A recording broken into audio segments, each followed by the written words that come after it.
नमस्कार, स्वागत है आपका इस चैनल पर। दोस्तों, मुंबई रीजन में चलने वाला ये लोकोमोटिव अब पूरे भारत में चलेगा। इसका नाम है WCAM-3। तो सबसे पहले इस लोकोमोटिव के बारे में जान लेते हैं। भारत में जब इलेक्ट्रिक ट्रेन्स की शुरुआत हुई थी तो मुंबई रीजन में ही शुरू हुई थी और DC करंट पर शुरू हुई थी।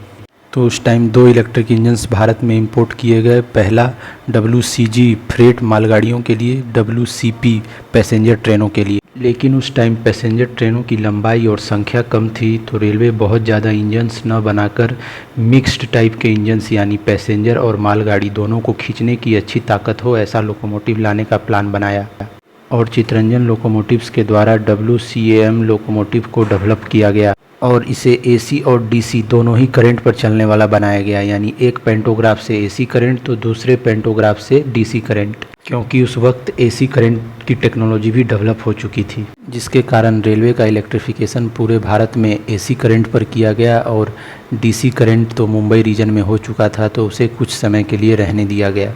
और बाहर से जितनी भी ट्रेनें मुंबई रीजन में जाती थी उन ट्रेनों में नॉर्मल लोकोमोटिव्स यानी वेब 4 वेब 5 हटाकर ये WCAM लोकोमोटिव लगा दिया जाता था, जो फिर उन्हें मुंबई रीजन में लेकर जाता था। इन सब के अलावा मुंबई के बाहर वाले रीजन में चलाने के लिए मिक्स्ड टाइप के लोकोमोटिव बनाए गए जो AC करंट पर चलते थे और पैसेंजर और मालगाड़ी दोनों को खींचते थे, जिसका नाम रखा गया था WAM और सबसे लेटेस्ट मॉडल था WAM-4। और देखते देखते समय बीतता गया, ट्रेनों की डिमांड और लंबाई बढ़ती गई और लोगों को कम समय में मंजिल पर पहुंचाने की डिमांड भी बढ़ती रही और लोकोमोटिव बदलने में जो समय लगता था उसे ख़त्म करने के लिए इसके अलावा DC करंट पर चलने वाले लोकोमोटिव ज़्यादा पावरफुल नहीं होते थे, बल्कि उससे ज़्यादा पावरफुल AC करंट वाले लोकोमोटिव होते थे। तो इन सभी समस्याओं से निजात पाने के लिए रेलवे ने पूरे मुंबई रीजन में DC करंट को हटाकर AC करंट वाला सिस्टम इंस्टॉल करने का प्लान बनाया और धीरे धीरे पूरे मुंबई रीजन में AC करंट वाले ट्रांसफार्मर वगैरह सब कुछ लगाए गए और सभी EMU यानी लोकल ट्रेन जो चलती हैं मुंबई में उनके ट्रैक्शन मोटर में भी बदलाव किया गया जो AC करंट पर चल सके।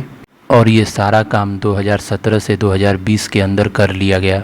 और ये WCAM लोकोमोटिव AC और DC दोनों ही करंट पर चल सकते थे, तो इन्हें चलने दिया गया AC करंट पर।